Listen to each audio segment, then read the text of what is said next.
Hey there, wake up. It's Means Morning News. Just after 11 a.m. on the East Coast, I'm the newsman, Sam Sachs. Good morning to everyone, including all the kidnapped bosses who are being forced to watch this show with their eyes taped open. Yeah, I always hope there's at least one out there.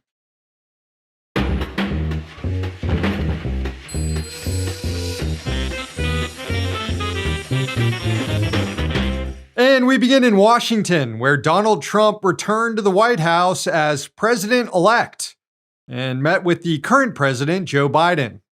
The two exchanged pleasantries, joked about the reporters, and appeared to get along pretty well.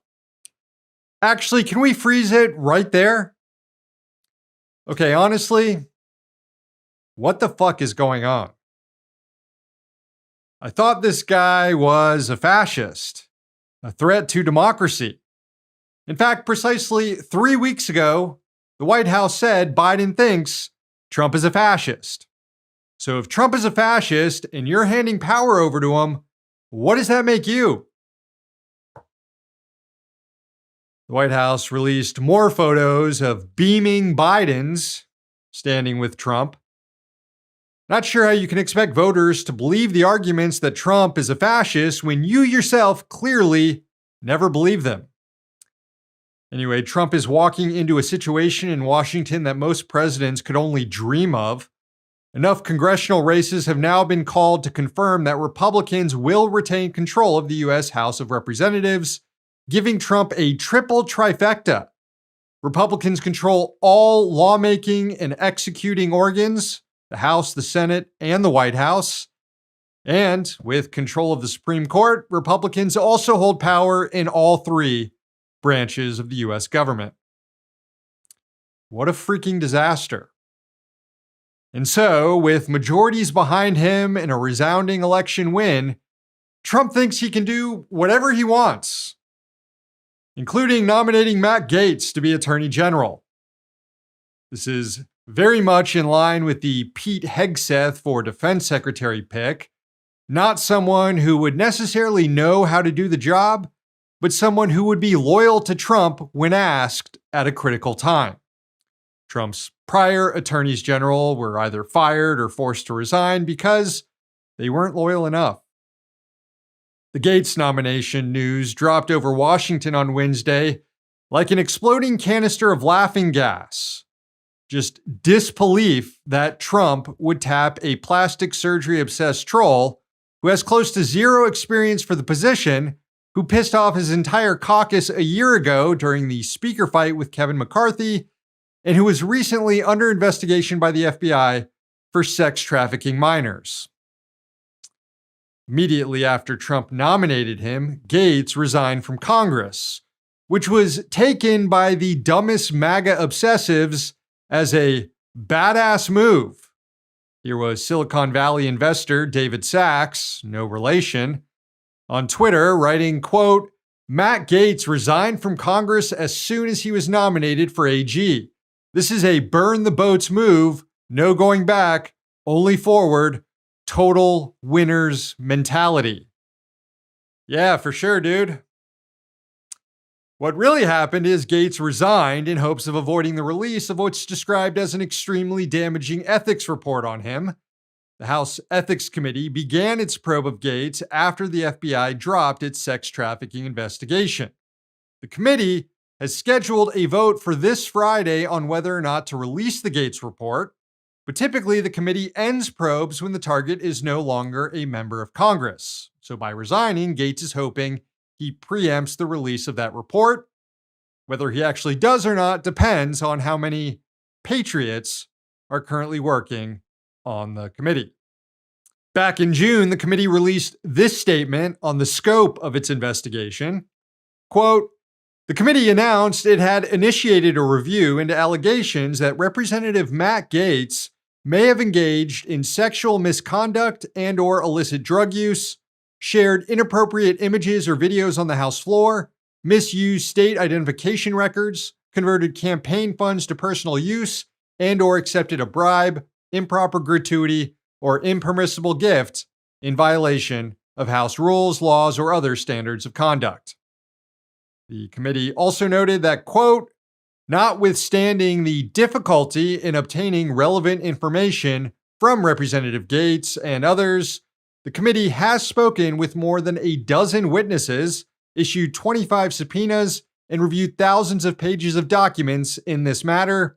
Based on its review to date, the committee has determined that certain allegations merit continued review. According to CBS News, quote, 4 women had informed the House Ethics Committee that they had been paid to go to parties that included sex and drugs, and that Gaetz had also attended. The committee has Gaetz's Venmo transactions that allegedly show payments for the women. With the Gaetz pick, Trump is just testing how compliant Senate Republicans will be in his second term. He's going to have a majority with 53 seats in the Senate, giving him some wiggle room even within his own caucus when it comes to confirmations. Still, Gaetz may be a bridge too far here. Senator Mark Wayne Mullen is one of the senators who will offer advice and consent on Gaetz's nomination. Here are some of his past comments on the Florida congressman. Those accusations, I know you brought up earlier, just those are allegations. They were never proven. And again, that Congressman Gaetz has denied those. I will say that you're 100% right. He's denied those, right, and it went away. But right, the other part, what I'm saying about the individual, those aren't allegations. That's firsthand that he told me that we dealt with on the floor. The first time I ever met this guy, he walked up to me, and Kristi Noem at the time was at the podium. He was speaker, or he was elected at the time. He was a member-elect. So we was going through conference and orientation, and he walked up to me as Kristi Noem, now Governor Kristi Noem, and he said, man, she's a fine, and you can put the B word in place there. And I looked at him, I said, really? Because Kristi is a very close friend of mine. After he was accused of sleeping with an underage girl. And there's a reason why no one in the conference came and defended him, because we had all seen the videos he was showing on the House floor that all of us had walked away of the girls that he had slept with. He'd brag about how he would crush ED medicine and chase it with an energy drink so he could go all night. This is obviously before you got married. Yikes. Not holding back there, huh? That doesn't bode well for Gaetz. Then again, Senate Republicans are also very loyal to Trump, so much so that this was the same Senator Mark Wayne Mullen on CNN just after news of Gaetz's nomination was announced. Are you going to vote for Matt Gaetz? You know, Matt Gaetz and I, there's no question that we've had our differences. They've been very public about it. I completely trust President Trump's decision-making on this one. Bit of a different tune there, huh? These guys like to act tough and independent-minded, but as soon as Trump enters the room, they turn into toddlers playing Simon Says. President-elect did suffer a slight setback this week, though, when his preferred choice to replace Mitch McConnell as Senate leader was defeated. Senator John Thune was elected to the position by the Republican caucus, defeating MAGA World's pick, Senator Rick Scott. This could have an impact on Trump's nominations because Trump doesn't want to have to deal with the Senate at all when it comes to confirmations. He tweeted that he wants any new Senate leader to allow for recess appointments, meaning just allow his nominees to be confirmed without a vote by just putting Congress into recess indefinitely, something the Constitution allows for in emergency circumstances. Rick Scott said he would 100% be open to the idea, but Senator John Thune also said he was open to the idea of recess appointments. So both guys are willing to disempower themselves on behalf of Trump. The Gaetz pick was so wild that it took attention away from another absurd Trump nomination, Tulsi Gabbard to be the Director of National Intelligence. Yeah. Liberals have accused Gabbard of being a Russian agent, In reality, though, as journalist Owen Higgins reported years ago for Sludge, it's right-wing Hindu nationalists connected to India's Prime Minister Narendra Modi who really scored a coup with the Gabbard pick. They've been funding Tulsi Gabbard's political career for years. Like Gates, Gabbard will be subject to a Senate confirmation process. We know this will end with full GOP compliance for Trump. After all, it was only 6 years ago that Republicans in the Senate confirmed to the Supreme Court for life Brett Kavanaugh, a drunk who was credibly accused of multiple sexual assaults.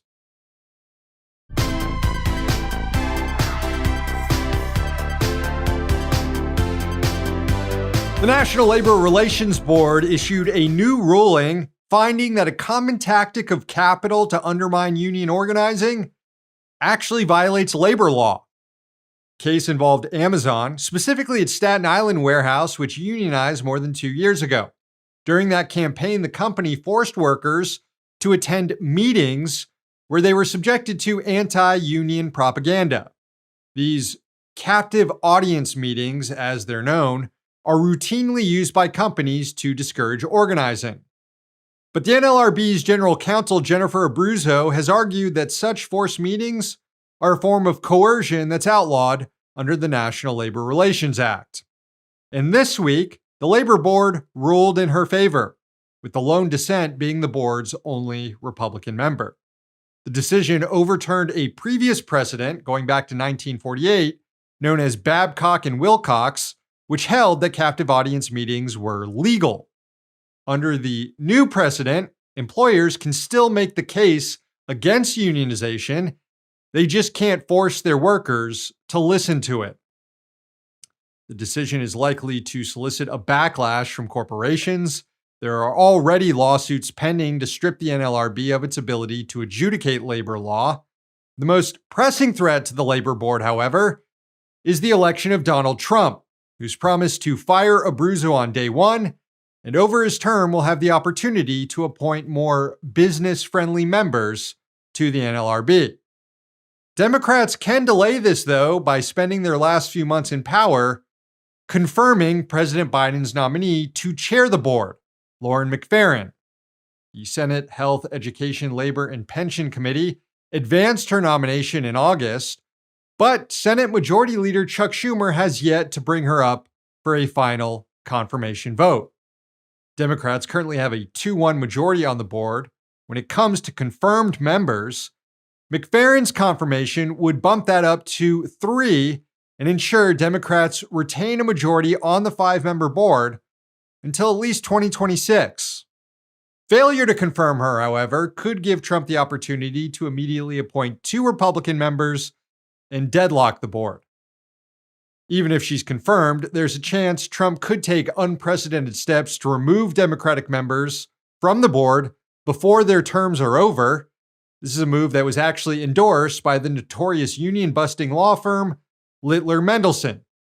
The chair of the firm's Workplace Policy Institute, Michael Lotito, told Bloomberg, quote, "What if the president becomes so enraged and others become so enraged that they say, 'Why don't you let them all go, aside from Marvin?'" Referring to the board's only Republican member, Marvin Kaplan.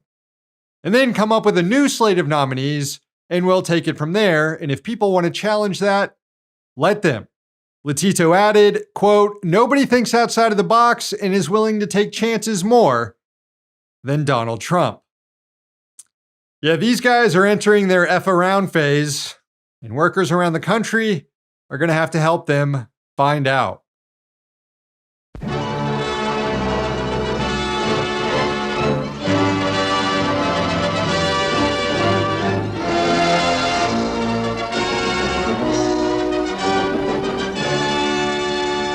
Okay, gang, for this week in working class history, we are dropping back in time to 1984. Outside Kansas City, Missouri, that year, this week, an indigenous rights activist, a mother, and 2 priests broke into an intercontinental ballistic missile silo housing a Minuteman II nuclear warhead and started vandalizing the place. The four peace activists, Larry Cloud Morgan, Paul and Carl Cabot, and Helen Woodson, borrowed the line from the Bible about beating swords into plowshares and spears into pruning hooks and called themselves the Silo Pruning Hooks. They were able to break the padlock on the gates to gain entry into the site and then used a rented jackhammer to damage parts of the silo. They only caused about $25,000 in damages, but the government was not at all chill about this. The group was prosecuted aggressively, with members being sentenced to between 8 and 18 years in prison. Carl Cabot received 18 years. Before going to jail, he told UPI, quote, "It is up to the people to disarm. Governments will never disarm. Ordinary people will have to do extraordinary things if this planet is to survive." Well said. Though, I don't think I'm going to be breaking into any missile silos anytime soon. After all, if I do that, who's going to read the news to you every morning? Thanks to the team at the Working Class History Project for allowing us to peruse their archives. Follow them on social media at Working Class History, where you can learn more about this story and other events that happened this week in history, including the Athens Polytechnic Uprising in 1973, Angola independence in 1975, and the 1918 Swiss general strike. We'll be back with more next week.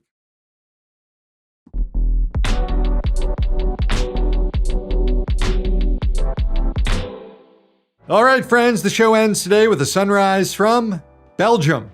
It was sent in by Francine and Biscuits. Enjoy.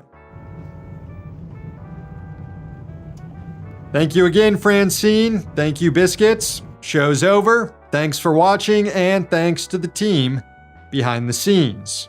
Please sign up for Means TV, subscribe to our YouTube and podcast channels, and follow us on social media. One day capitalism will fall. Until then, we're going to be right here. See you tomorrow.